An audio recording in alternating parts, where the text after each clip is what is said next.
Heavenly Father, Lord God, we thank you again for this time to meet on this Lord's Day to discuss the history of the church, Lord God, and what you have done in your people throughout the centuries. Lord God, I pray that as we study this time, you would open up our hearts, not just to the lessons from history, Lord God, but what you did in those people. Lord God, let us learn from their mistakes as well as from their triumphs.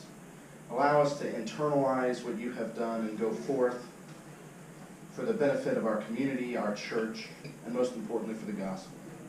We pray all these things to you, our Father, in the name of Jesus Christ, our Savior, by the power of the Holy Spirit, one God, forever and ever. Amen. Amen. All right, so this morning, come on in, come on in. Notes. Woo. So we ended last week with the 7th century. Who remembers some of the highlights of the 7th century? What was going on there? Missionary work? Okay, mission. It's always solid. Missionary work. Got it. England. What? We talked a lot about England. Yeah, the heptarchy and all that business. Gonna get a nice close-up of Scott's face for this week on the YouTube. Okay, what else? Islam. Yeah, we talked about what's the big news with Islam in the 7th century? Yeah, it started. It's created. It is molded, and it does what after it comes on the scene? It spreads super quick, right? Within 50 years, it's dominated the entire Mediterranean, and by the early part of the 8th century, it has gone all the way up into France in Western Europe. So Islam comes on the scene, spreads by the sword, very disciplined troops, very brave troops, and it conquers a good portion of the Christian world within its first 120 years. Which brings us to the 8th century. So we're going to see that, and we talked about it at the end, Islam is kind of headed off at the pass, if you will. Its expansion stops at the beginning of the 8th century, and we actually see a resurgence of the Christian West. That's what we're going to talk about today. All right, so who controlled Western Europe after the fall of the Roman Empire? We said Roman Empire, it falls 476. Romulus Augustulus, he goes away, conquered by Germanic tribes. So who controls the West after Rome falls? Going back a few centuries. The church. Okay, well, the church is definitely and bishops especially form the nucleus of governance in their areas, whether it be formally as governors or civic leaders, and definitely not in a official context, but they are the, whether official or unofficial, leaders of their locales. But we have these, if you remember this map we showed, we have all these different Germanic tribes that basically conquered the Roman Empire and split it up. And so in 476, which we routinely call the end or the fall of the Roman Empire in the West, we have the Ostrogoths. In Italy, we have the Visigoths. We talked about the Vandals. The Vandals get conquered pretty quick by the Muslims a few centuries later. You have all these different realms, Burgundians, Alemanni, the word for German in Spanish and French is Allemand. And then you have this small group up here called the Franks, okay, in what is now northwesternish France. And they really, over time, over the next few centuries, in this kind of hodgepodge, they become the dominant power in the West. If you remember also we discussed, and we'll get to it in a little while, the Eastern Empire doesn't fall. When did we say the Eastern Empire falls? 1400s, right? 1453 is given as the date when Constantinople finally falls to the Islamic armies. So the Eastern Empire, remember, Eastern Roman Empire, and they don't say, oh, we're the Eastern Roman Empire. They say we're the Roman Empire. Exists for another 1,000 years after the Empire of the West. But you get these guys named the Franks. Germanic people group living in Western Europe, just showed you the map. And the first real king of the Franks was this guy named Clovis. So lived 466 to 511. And he was born a pagan, but he married. He married a devout Catholic princess named Clotilda. If you remember, we talked about before, most of the Germanic tribes that became Christian, they didn't become Catholic Christians, they became Arian Christians. What is Arianism again? Who remembers what Arianism is? Go back a few weeks. heresy. One God. What? Heresy, yes. God, only one God. It's a Unitarian heresy. Yeah, it's Puritanian. three gods. Well, less of a Unitarian heresy per se. Jesus is in no way God. That's Arianism. Arianism is Jesus is divine. He's better than all the created order. Yeah. He is not God. That's Arianism. Greatest created being. Greatest created being. That's Arianism. So most of the Germanic peoples that came to Christianity in this time frame were Arian. Well, this pagan, and a lot of them were still pagans. Clovis marries a Catholic princess, Clotilda. And remember what I told you, I think it was last week or 2 weeks ago, how important women have been in changing the course of human history, especially church history, and especially through their husbands. So she lays pretty hard on Clovis for several years about converting to Catholic Christianity. She even baptizes their kids without his permission. And one of the kids dies afterwards, which really kind of irks him. But finally, he promises that he'll convert to Catholicism if God gave him this victory at the Battle of Tolbiac in 496. He said, okay, God, if you're the real God, if Clotilda's God is the God, then let me win this battle. What do you think happened? He won the battle, of course. So he was baptized on Christmas Day, 496, by Bishop Remigius of Reims. December 25th is going to be an important date in church history for more than just celebrating Christmas. And we're going to see that date pop up periodically. Also, probably the most important date, and I've seen this all throughout church history, I think there are at least 8 major Christian events that happen on July 6th in the history of the church. July 6th is somehow just an incredible date for stuff happening. And we've already seen, I think, 1 or 2. I mean, in the medieval time, late medieval times, going into the Reformation, for some reason July 6th becomes just a huge date by random. But Clovis becomes a Catholic Christian, which separates him from a lot of the other Germanic tribes that call themselves Christian. And what do you think happens when the king or the tribal leader gets baptized? Everybody becomes the same. Everyone else gets baptized. So I think 4,000 of his warriors get baptized on or around the same day. That's actually obviously a later painting of him being baptized. And Clovis, he united most of the Frankish tribes under his own rule and established what's called as the Merovingian dynasty. If you remember those horrible books from over a decade ago, the Da Vinci Code, and it's all about Jesus having a bloodline, and it's found in the Merovingians. Okay, well the Merovingians, Merovich was the grandfather of Clovis. So the Franks were kind of a people group, but they weren't one solid political unit. They were several tribes, and Clovis is the one that brought them together and became the first king of all of them. All right? Kind of think of, you know, in the Revolutionary War, the 13 colonies had more in common usually with England than they did with each other, but they had a common culture, they had a common language, they had all this kind of other stuff, and then finally 1776 comes around, we change allegiance, and we all come on the same team. So is there any evidence that he was really a believer? I wonder as we talk about these folks and, you know, massive movements for why he introduces them to Christianity, he becomes nominally a Christian by being baptized. Is there any evidence that any of these guys are actually... Well, we're going to get to one in a minute. Clovis, I'm unsure about. So the guy who is a lot of these guys had a biographer that lived around the same time. Gregory of Tours is the biographer of Clovis. And yeah, I think that's kind of a difficult one to say, because Gregory of Tours even goes in and says, hey, our God is more than a God of armies. Our God is more than a God that conquers people in battle, which is kind of how Clovis approached it. So I would be tentative on Clovis. We're going to see a few people here in a minute that I think we can be less tentative about. So, and again, one of the problems is, okay, well, the Franks become Christian. Well, I mean, they all get baptized. You got to remember, at this point in history, becoming Christian is not you standing up in the church and making a profession of the faith.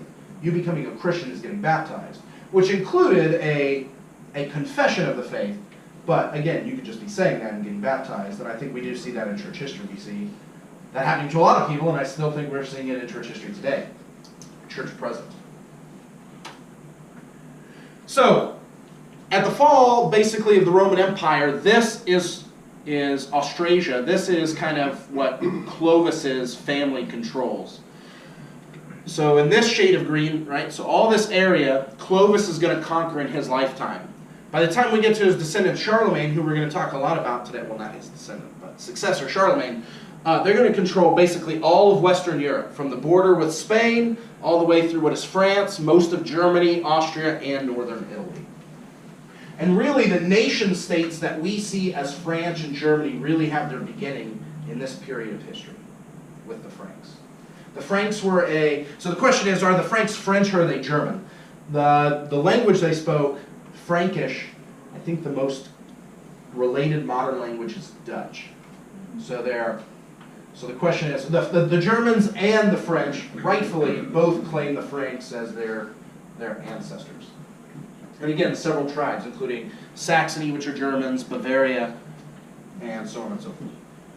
Yes? Is Germanic a general term for like everybody north of Rome? Yeah, for most people, Germanic is, well, they wouldn't consider these people Germanic until the Vandals come through and and the Visigoths come through and start conquering stuff. But yeah, all these people that originated over here are considered Germanic. Everyone in the east is considered a Hun. So like the Czechoslovakia, Hungary, that kind of area, those people are Huns. These people are Germans, according to the Romans. The interesting thing is when Clovis starts conquering things, some of the tribes of the Franks already speak, or again, some of them are already Christian, some of them already use Latin. So this area which comes to be called Francia, this area under Roman rule was called Gaul. And Gaul so that area was actually the most Romanized of the other areas. Some of these areas had never been conquered by the Romans. In fact, the Germans were the ones that finally took the Romans down.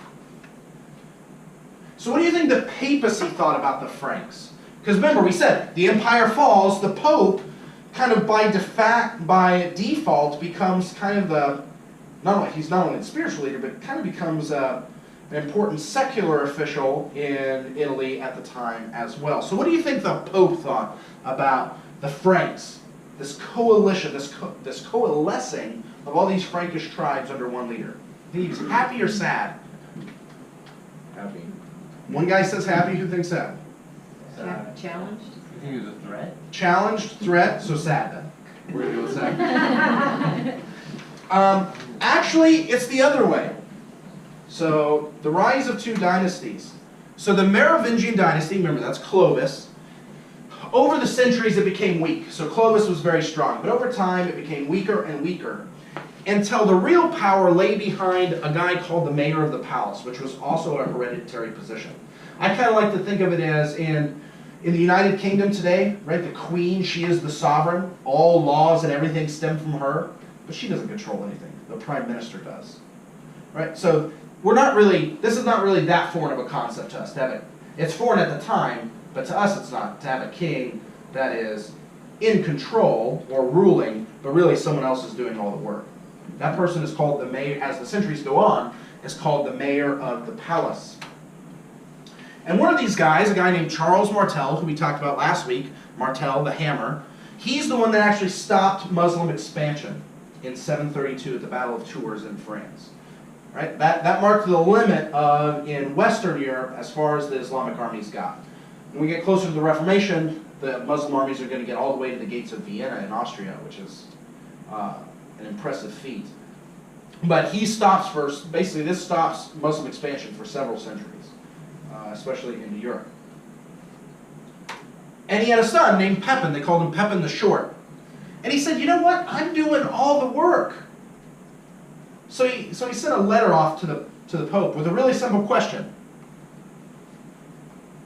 Should someone be king if they don't have the true power? It's a very short question. And Pope Zachary is thinking about this, not always from a spiritual context, because Zachary has a problem. Zachary is under the control of another group called the Lombards. Right? The Lombards control Italy at this time. They kicked the Eastern Empire out of control. Right? The Lombards have basically been running Italy for 2 centuries at this point. And he doesn't like the Lombards. And he doesn't want to be under Lombard rule. and the Lombards tend towards Arianism also.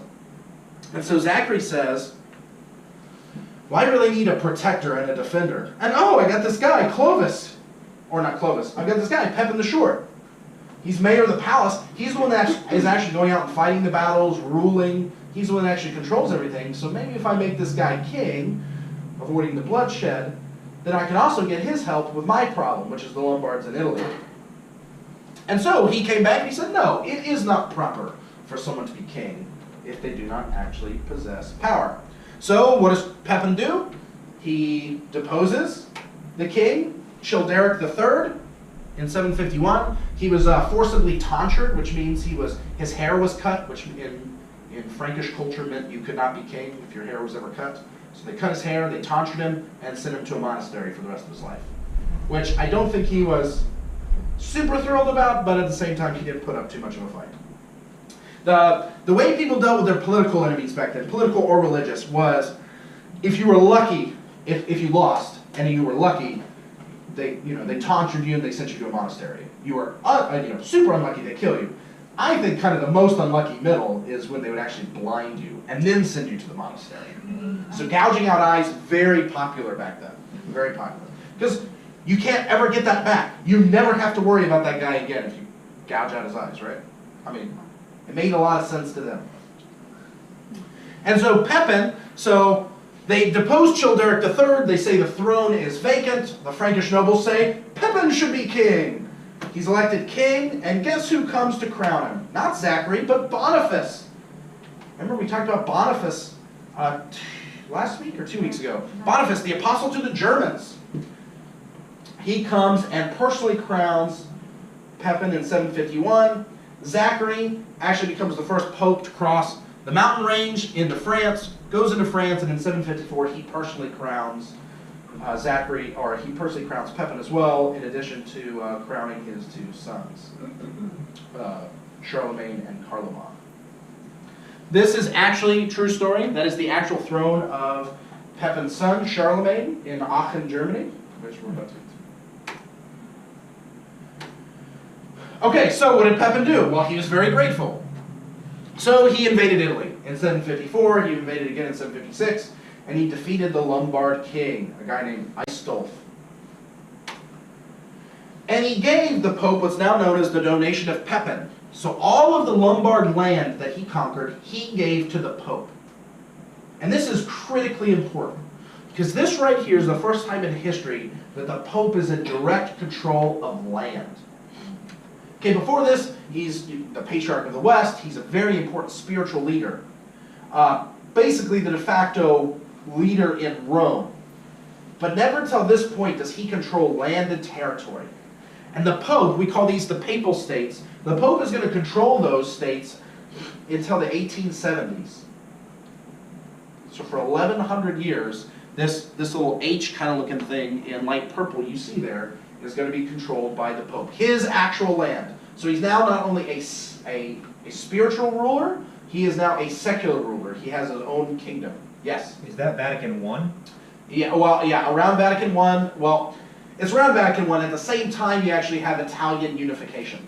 So the country we now know as Italy was never fully unified until the 1870s under Alfonso. I think Alfonso I. I can't remember if it's first or second or whatever. But, so, Italy, throughout the Middle Ages, throughout the Reformation, no one would, Italy is kind of like a region, but there's always, there's Tuscany, there's Venice, there's Florence. All these things are separate territories, and it's not until basically a little over 100 years ago that it becomes one country now known as Italy. In the same way that Germany actually didn't become a country, a single unified country until the 1870s also under Kaiser Wilhelm I and Otto von Bismarck. Became known as the Papal States. And around the middle of the 8th century, you see the very first discussion of something known as the donation of Constantine. So we have the donation of Pepin, where Pepin says, hey, I've conquered all of this land, and here you go, Stephen. I give it to you to rule over. God bless. I'm leaving. Well, around that same time, we see this other document known as the donation of Constantine, which claimed to be a letter written from Constantine the Great. When did Constantine live? Council of Nicaea? Yeah, in the 300s, in the 4th century. So it's like, hey guys, look what we found. We found this letter from Constantine to Pope Sylvester, which gives all imperial territory in the West to the Pope in exchange for curing Constantine supposedly of leprosy, which he never had. And this was not exposed as a fraud until 1440. A guy named Lorenzo Valla, who was one of the early humanists, is the first one to say, wait a second, this isn't. And he proved that it was a forgery. He didn't just say it was, I mean, he proved that it was a forgery. But the donation of Constantine is going to be really important as we go forward here, because what's going to end up happening is, so right now, what we see is the Pope got Pepin to help him. But Pepin definitely doesn't believe he works for the Pope. He doesn't believe the Pope is superior to him. And Charlemagne and his descendants are not going to think that either. But we're going to see over time the Pope is going to say that he is more powerful even than secular rulers, in part because of this donation of Constantine. Because Constantine, when he controlled all of the empire, gave all of the land to the Pope to distribute how he wanted.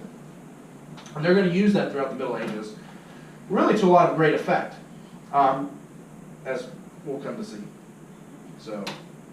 So we've asked a lot of questions in the last few weeks about the rise of Catholicism and the papacy as we now know it today. And we talked about some great guys like Gregory the Great and some other things who started introducing the Catholic practices that we definitely would disagree with. Now we're getting to that secular part where it really, really starts to go downhill after this. All right, so who was the most powerful man in Europe between the fall of Rome, 476, and the Reformation, 1517?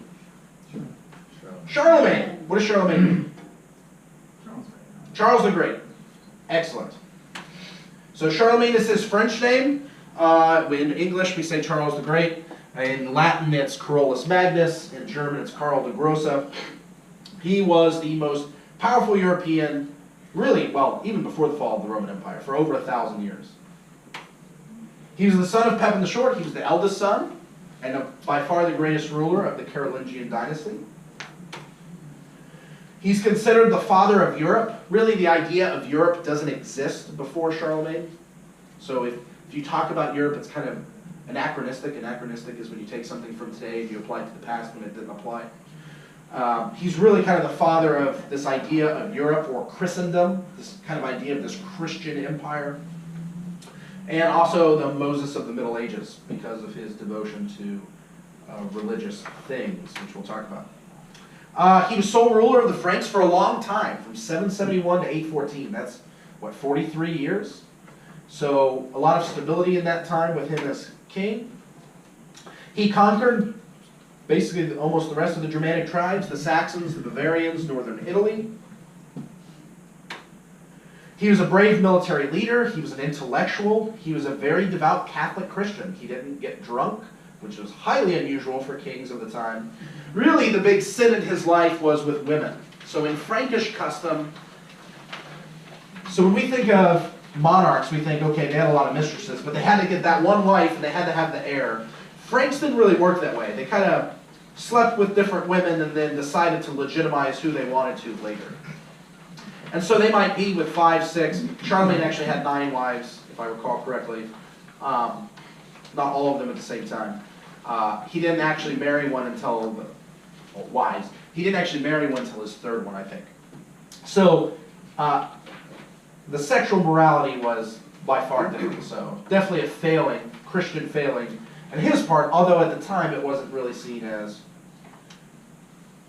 maybe as bad as we now living today with greater gospel clarity. Was it common in those? Oh yeah. So Okay.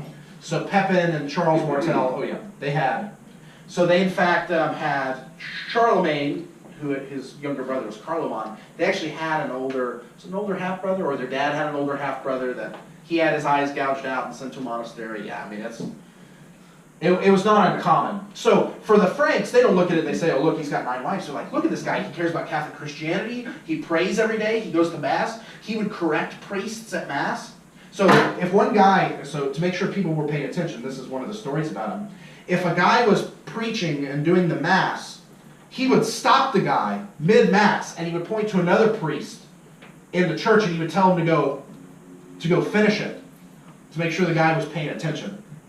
I mean, he took his religion very serious. So they don't look at it, they don't say like, oh man, look at this sexual Casanova. They look at him and say, look at this godly man. He's turning the Franks to Catholic Christianity. He's instituting this and this and this and this, which we'll talk about. But for us, living in with the gospel clarity, right? The requirements of the gospel do not change. They are not historically conditioned. And so it was a major failing for him. He was crowned Emperor of the Romans by Pope Leo III on Christmas Day, 800. And it was not a welcome surprise. So he didn't know he was going to get crowned. And it kind of peeved him a little bit. So he was in Italy because he had been waging war. He was in Rome. He went on Christmas Day, which is a huge feast day. He went to Mass. He's at the communion rail.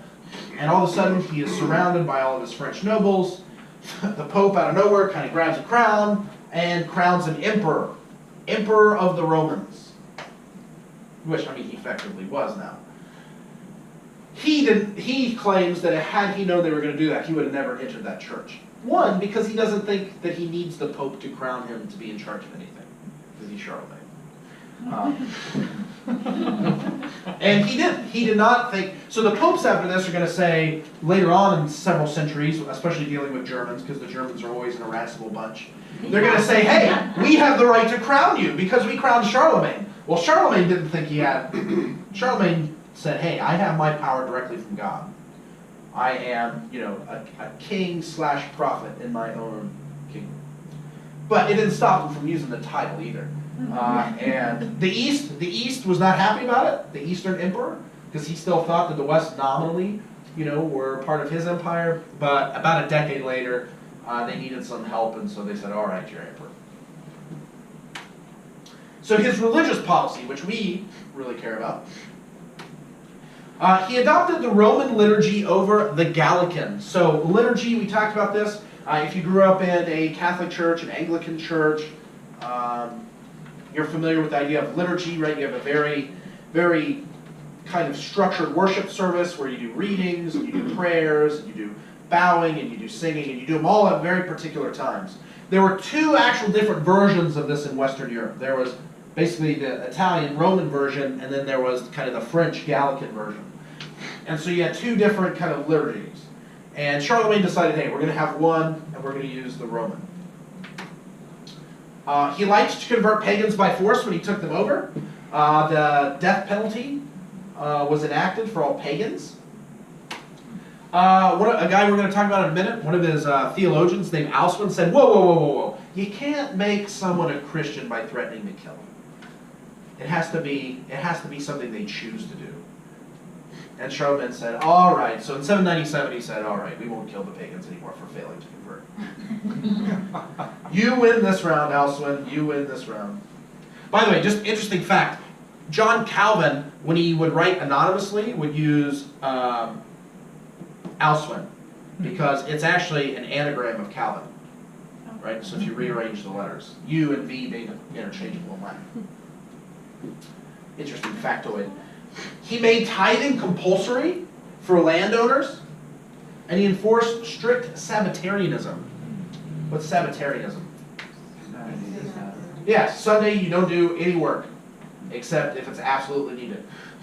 So tithing, he wouldn't say, hey, you're poor, come give me your stuff. The tithing was, if you owned land, you had to give 10%, not in money, because most people didn't have money, but in kind.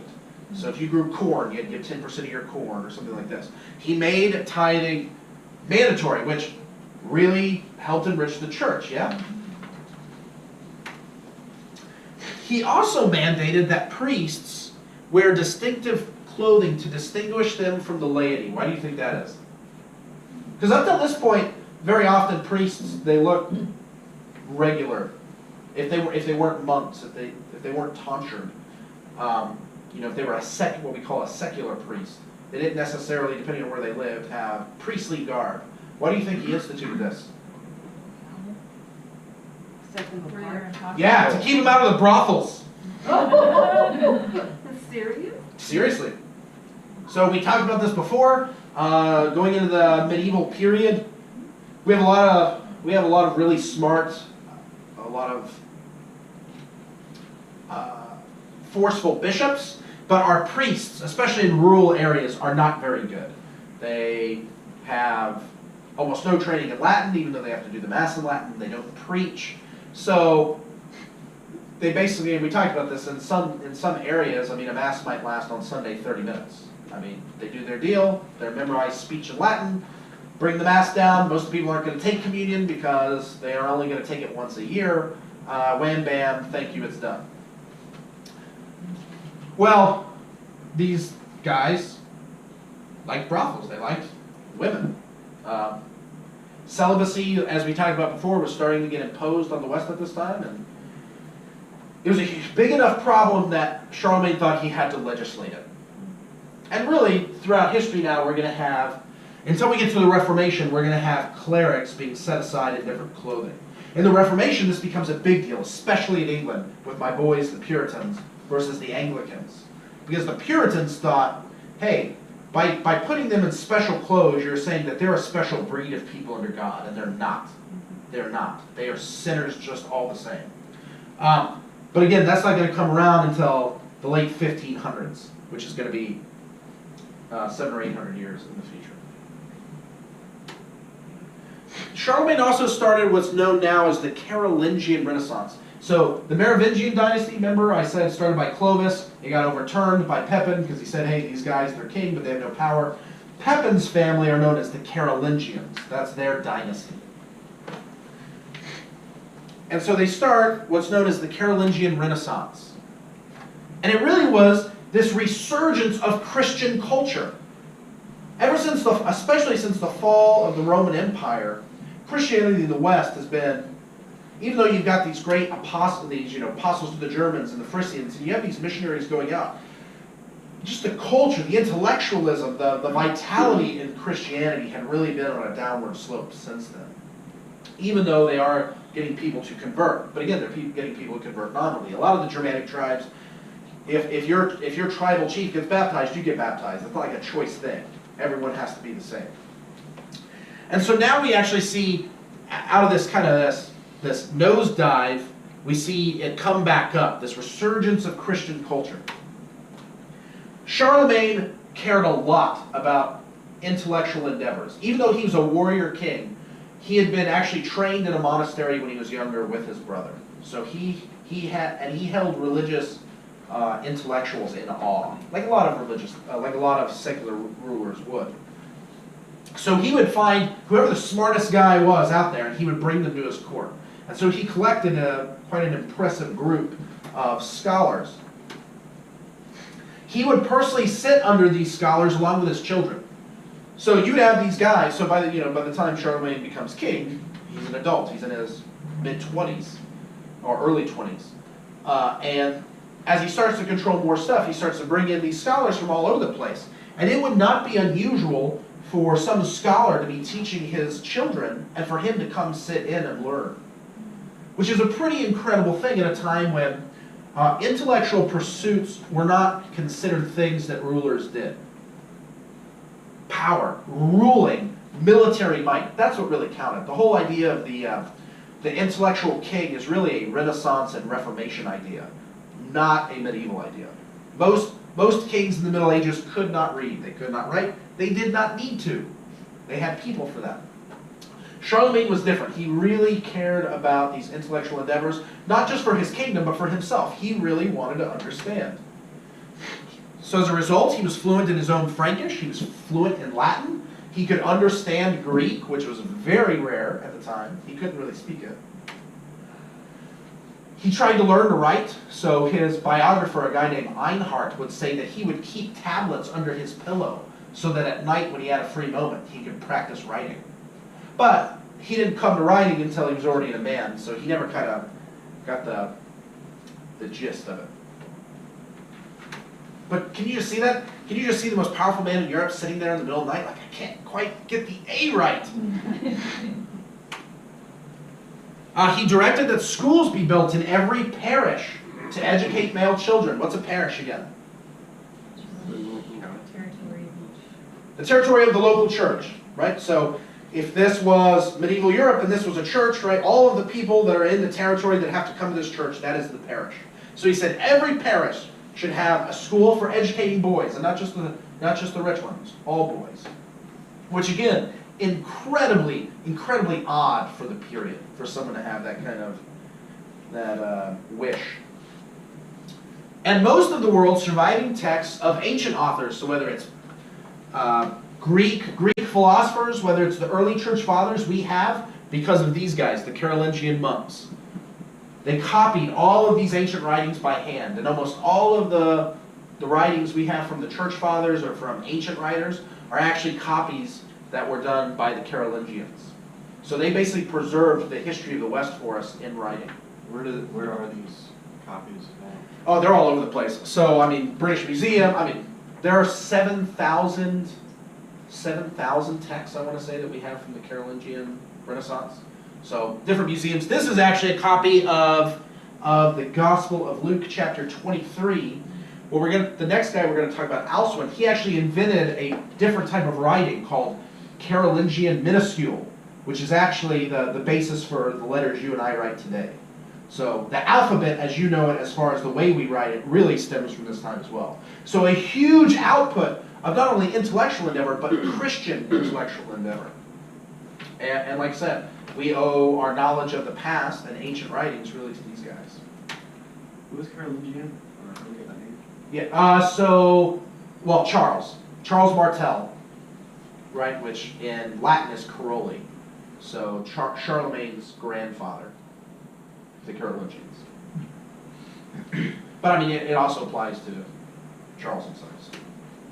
And his kind of lead on religious and educational matters was a guy named Alcuin of York. Where is York? England! These guys, they keep showing up all over the place in Europe. Right? They go to the Dutch, they go to the Germans, now they're going to the Franks. And so the lead religious advisor, kind of intellectual that Charlemagne's going to have around him, is this guy named Alcuin of York. York is in northern England. It's the principal seat of northern England. He was a leading scholar of the Renaissance, chief religious advisor to Charlemagne. He joined Charlemagne's court in 782. The story that I've read is that he actually was the headmaster of a school in England, and they sent him to Rome to go get the pallium, which is a piece of clothing a bishop would wear. So the Pope said, hey, this guy's going to be a bishop. And so they said, hey, Alcuin, go to Rome, grab his new clothes, and bring him back. And on the way back, he met Charlemagne, and Charlemagne was so impressed with him that he said, I got to have this guy in my kingdom and at my school. So he's one of the people that Charlemagne personally recruits. And he actually taught the royal family. So most of the time when Charlemagne would come in to listen to lessons being taught to his kids, it's Alcuin that's doing the teaching. His accomplishments include, I told you he invented Carolingian minuscule, so the way we write. He actually reinvigorated Latin as the language of the educated. So all the way up until really the early to mid 1700s, all intellectual endeavor in writing is going to happen in Latin in Europe. So Martin Luther really changes the game, but not completely, by writing in German. So Luther, and it really kind of takes his opponents aback, because it's almost ungentlemanly that he's fighting the battle in German. But even Luther wrote, I don't know the breakdown, but probably half or a third of his works are in Latin. Calvin's institutes are in French and Latin. English laws up until the early 1600s are printed in Latin, not in English. So Latin becomes for 1,000 years the language of intellectuals in the West. It was the English of the day. And it had waned since the fall of the Roman Empire, and it's really Alcuin and his monks that solidify it as that intellectual language. He revised the Latin Bible of Jerome, and as we talked about, he oversaw the copying of ancient manuscripts. He led the Royal Academy, and he developed its liberal arts curriculum. So when guys like Charlemagne were growing up, yeah, they were educated, but they mostly in military arts and stuff like this. Charlemagne could read. I can't remember if he learned that from Alcuin or before. I think he learned it before. But it was really important to Charlemagne that it be a liberal arts education, that they know about all these different areas, right? So the liberal arts were the trivium we talked about, so grammar, logic, rhetoric, and then the quadrivium, music, arithmetic, astronomy, and geometry. What do you mean by revising the Latin Bible? He took it and he basically made it a more authoritative text. So again, this is not a time when someone says, hey, here's Jerome's Bible, print me off 100 copies. It's a time when people are copying it by hand. And probably none of you have copied a book as big as the Bible by hand, right? But you copy just a little part of it wrong, and then the next guy copies a little part of it wrong. So as best he could, he went back to kind of Jerome's, kind of what's the original text, and kind of standardized it. So it's going to be the Vulgate, which is the Jerome's Latin Bible. The standardized version of the Vulgate is really not a production of Jerome, but of Alcuin. And he was a leader in combating the adoptionist controversy, which we're going to talk about in a second. I think it's just also important, before we move on, kind of interesting about Charlemagne. Charlemagne really, really loved his kids. In fact, that it is said, so this guy was big for the time, so his dad was probably small, Pepin the Short. Probably doesn't mean he was a very tall guy. Charlemagne was kind of one of those guys who was a head taller than everyone else. He was apparently very good looking, he liked to smile, he was a conversationalist, he was also ruthless on the battlefield. But Charlemagne, it is said, would cry unmanly tears when he had to leave his kids. He wouldn't eat dinner at home unless they ate with him. I mean, he very, very much enjoyed the company of his children. Except for, he had one named Pepin the Hunchback, but guess where he ended up? Monastery. He did try and take over the throne, though, so he kind of had it coming. Did he keep his eyes? I think he did, actually. I'm not sure, though. I don't think the other people did, though. Yeah. So, interesting. But I think that's really interesting, right? In a time when, I mean, even, we're probably just now in the generation where guys don't look at each other weird if they, cry maybe one manly tear. But even today, it's kind of awkward for a lot of people. I mean, to see this guy who controls all of Western Europe weep when he has to leave his children, imagine what impression that leaves with a person. Apparently, it left such an impression that Einhard thought it needed to be written down for all of time. So, intriguing. All right, so was the church finally on the same theological doctrinal page? We got the Pope, who's in bed with the Frankish leader. They basically control all of Western Europe. The Muslims have been stopped. Everything's good, right? No. Is everything ever good? No. Two big controversies. One, the adoptionist controversy. It was led by two bishops in Spain, Elipandus of Toledo, who was the top bishop in Spain, and he actually lived under Muslim control, and Felix of Urgell. And they argued that Christ was Son of God in his divine nature, but adopted in his human nature. Just like you and I are, right? When we come to saving faith, and after the Holy Spirit regenerates us and we come to saving faith in Jesus Christ, we are adopted. We become adopted sons and daughters of the Father. Right? That is Orthodox Christian teaching. So the Spanish guy said, Jesus is one person, two natures. Sonship applies to nature, not to person. And so, in his divine nature, he's Son of God because he's divine. But as a human, he's only Son of God because he's adopted. So they're saying that when Jesus was on earth, there was a period in his human lifespan where he was not completely the Son of God. Is that what that means? That's going to be the argument against the adoptionists, yes. Oh. So and you always get into these deals with how much of the guys that are being attacked, how much do they actually, how Nestorian is Nestorius kind of deal, how adoptionist are the adoptionists. And I've seen some historical theologians that kind of go back and forth. But so the big issue for Alcuin and Pope Hadrian and others, which is basically everyone in the West except the Spanish, they see this as Nestorianism. Because what are you doing? What's Nestorianism? Let's go back. This is why we talked about Arianism and Nestorianism and Eutychianism and all those fun guys. What's Nestorianism? I'll give you a clue. It pertains to the personhood of Christ. Was that when he was a man that was chosen to be God? Nope, not quite. Man, we've talked about Nestorianism so much. Nestorianism is the belief that there are two persons, two natures. Well, no. That's Trinitarian. No. After that. So Nestorianism believes a radical distinction between the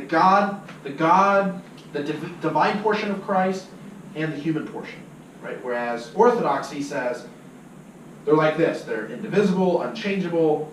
They're like this, not one encompassing the other, all that kind of other stuff. Nestorius said, hey, well, or again, how Nestorius was Nestorianism, but the Nestorians said there's this radical distinction between the human nature and the divine nature in Jesus. And so what Alcuin says is, whoa, guy. When you say that Jesus is only Son of God in his divine nature and not in his human, you're being a Nestorian.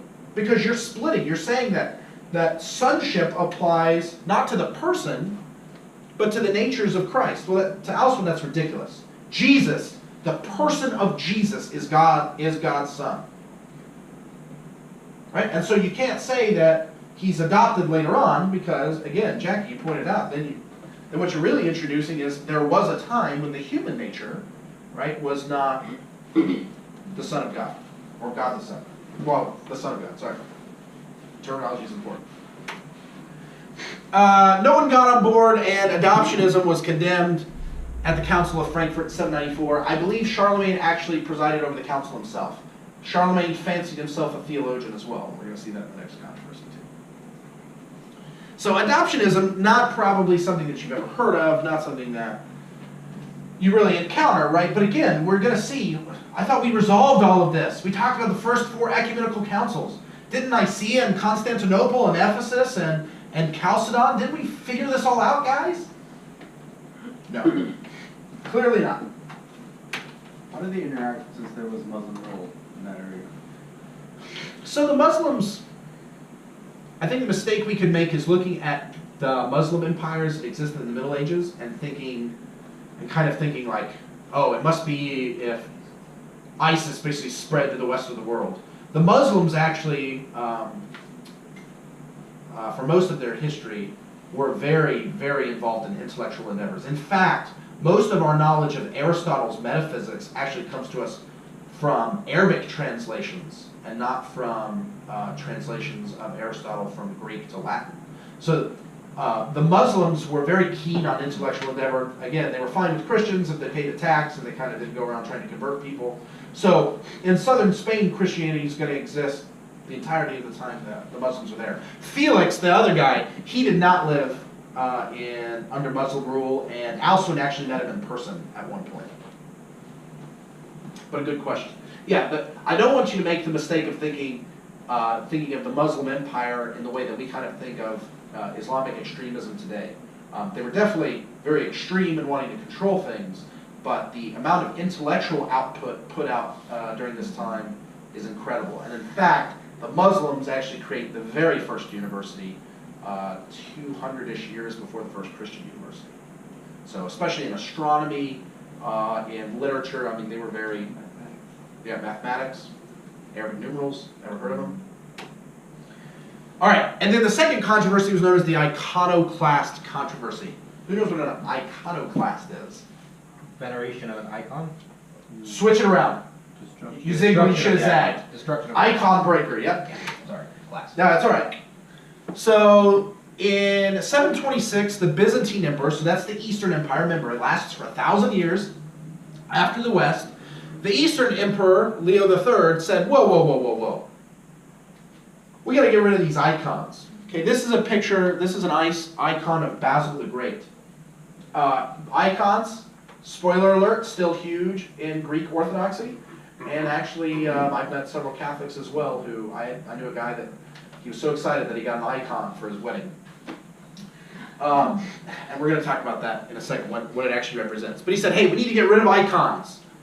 And it actually started what turned out to be a 117-year theological controversy. Imagine that.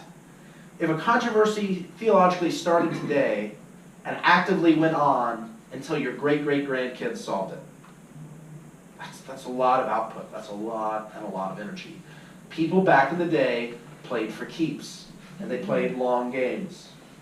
It was all right if they didn't finish in their lifetime. Iconoclasm, definitely not the only one.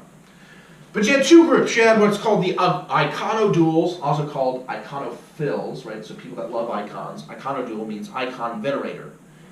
And they believed that icons were channels of grace. So the idea behind icons is this. You have an icon of Jesus.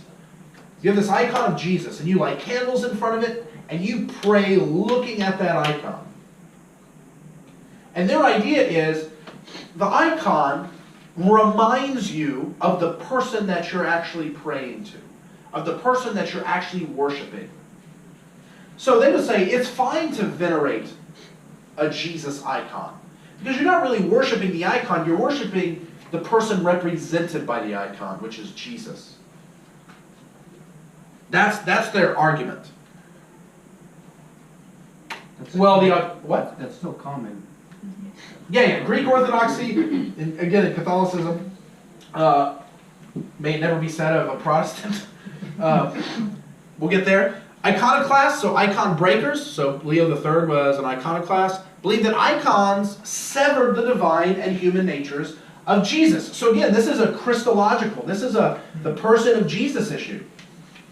Because what you're saying is that you can, because first off, isn't this a violation of the second commandment? Make no graven image? Well, they would say no, because we're not representing the divine. The divine can never be represented. We're just representing the human nature of Jesus.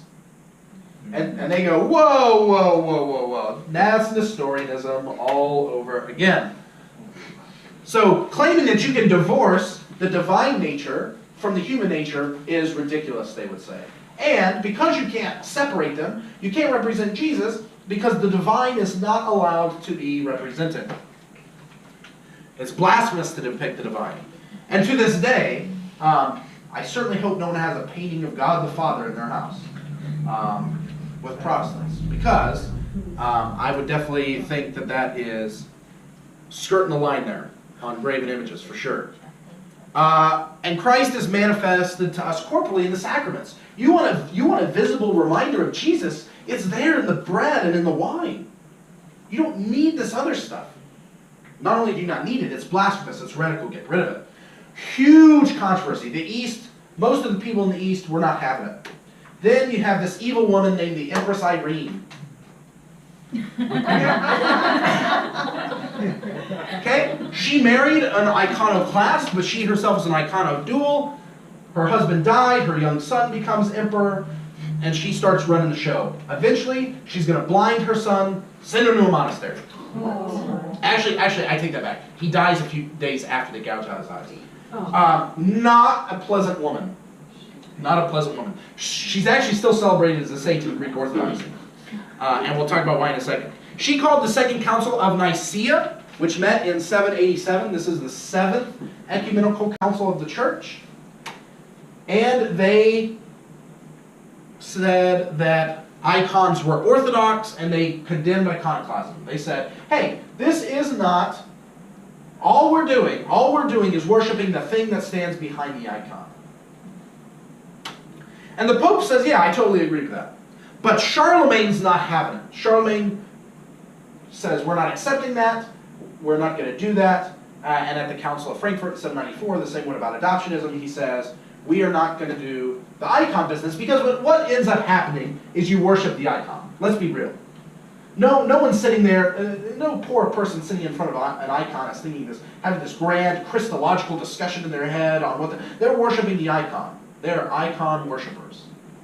And he said, we are not going to have that here. You can have the cross, and we have the sacraments. That's all you need, the cross and the sacraments. But, I mean, you can have religious paintings up in your church to teach people, right? They're the books of the laity, because people can't read. So if you want to have pictures of Jesus going to the cross and stuff, the Franks were kind of ambivalent about that. Okay, whatever. But no icons. You said ecumenical, so the West was represented there. It wasn't just an Eastern deal, like them kind of getting together and saying, yeah, well, we're going to call this Orthodoxy, so... Yeah, in fact, the Pope's legates, his representatives, are the first ones to sign it. Oh. They're allowed to sign the Council of Nicaea's stuff first. And the Greek Orthodox love Nicaea. This is the last council. They they recognize as ecumenical. The West, the Catholic Church, thinks there's 20 ecumenical councils. The East, 7. It all stops in 787. Never an ecumenical council since. And they actually feast the Empress Irene. I think it's called the Feast of Orthodoxy, where they still celebrate today the iconodules winning over the iconoclasts. We, as Protestants, right, especially we're going to see in the Reformation, except touching the Lutheran camp, right? I mean, we are iconoclasts. I mean, we are ripping stuff out of churches left and right that don't belong. Jason, Yeah, why is the cross not considered an icon? because it's not. First off, it doesn't represent anything divine, right? Because it's a thing. And again, it's more about.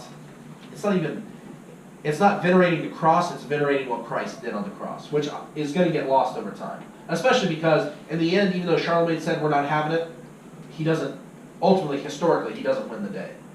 Well, and so that's the differentiation then between using a cross as a thing and like a crucifix. Correct, yes. That's why Protestants don't have crucifixes. And depending on what branch of Protestantism you come from, depends your comfort level with any kind of visible representation of Jesus, whether it even be in a kid's picture book, and so on and so forth. So, I think it probably goes more towards practice though, right? Are you genuflecting in front of a cross, or do you have a cross with candles around it, and are you sort of praying towards the cross? I think it's more of what's the role of the cross within worship. true, absolutely. And I would say the Protestants have disagreed, because you could say, okay, I've got the Jesus Storybook Bible. Am I breaking the second commandment? Well, I mean, you're probably not worshiping the drawn picture of Jesus, but at the same time, you could argue, okay, you're representing Jesus in the flesh, right? So some guys, especially in like a Presbyterian camp, they will, even their Jesus, books about Jesus won't actually show Jesus. And so there's big disagreement in this camp. And maybe that's a counsel for a different day, and how you use it. So some people, like we have the Jesus Storybook Bible, I'm kind of on the fence about it. I don't have any crosses hanging in my house. I don't personally think it's a thing to, I don't know, it'd be like having I'm not going to have pictures of Noah's Ark up in my house, but that's my own personal preference. To Sarah's chagrin, maybe, I don't know, she used to have crosses.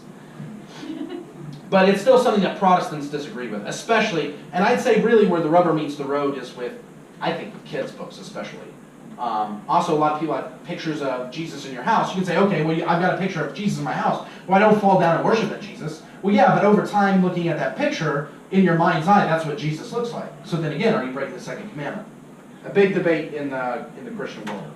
But all Protestants should be against icons. All right, key points. Number 1, the papacy grew in power thanks to the military support of the Franks, especially Charlemagne. Okay, they didn't wake up one day and said, I'm going to control everything. Maybe they did, but that didn't do anything. It's this alliance of the Pope with the secular leader that allowed the papacy to become powerful. And it's going to keep growing in power. Second, religion prospers when the government supports it. But then government gets to call the shots. One of the biggest things in the church world that we're talking about these days is Christianity being under assault. And what's funny is that Baptists have always been against the government dictating anything in religion, but so many Baptists today, in order to try and to kind of hedge their bets, want the government to actually step in and interfere. And what we learn is, hey, you can have a great renaissance for a while. But what ends up happening is once you allow the government in the government runs the church and not the other way around. And I think that's a warning to us as Christians, right? Our trust and our hope in persecution is not Washington, D.C. It's Jesus Christ in heaven. That's our hope. And if we try and get too much, I'm not saying that we shouldn't be civically involved, right? But by wanting the government to step in and save us in the end, what you're doing, I think history proves time and time again, is you're going to damage the church and not the other way around. And then finally, right doctrine is never settled. It is always under attack and must be defended by later generations. Almost nothing in the church is settled. Nothing. The Arians are back. I told you this, the Jehovah's Witnesses. The Arians are back. They were gone for 1,000 years, over 1,000 years, and they're back now. And now we got even worse ones. We've got Mormons and, well, I don't want to say worse ones, more Trinitarian heresies. We've got more religions that are banging at the gates. And we have so many churches that are equivocating on doctrine so that they can be cool, so that they can be hip, so that they can be relevant. And guess what? All of those churches are dying. And they're dying because they don't have the doctrine that was handed down once and for all, delivered to us by the saints. And that's what we have to defend, right? So you never get to sit back in these chairs over here because you're a layperson and you're living in the 21st century and think that you don't have something to do for Christ's kingdom in the world. It is never, ever settled and will not be until Christ comes again. Questions, comments, concerns, complaints? All right, let's pray. Heavenly Father, Lord God, we thank you again for this time together. I pray that as we go forth, you would embolden us to share the gospel, to share your word, to place our hope and trust in Jesus Christ, him alone, Lord God, for our not only our spiritual salvation, but for our help in persecution in the world. Make us brave in the face of persecution. Call to our minds the dangers of too much help from the government, Lord. Remind us of what can be done by people that value education, that value instilling the gospel early. I pray that as we go from this place, we would teach our children and raise them in the fear and the admonition of the Lord, that you would make us diligent in our fight for Christian truth, which we see our forefathers did time and time again. In Christ's name we pray all these things. Amen.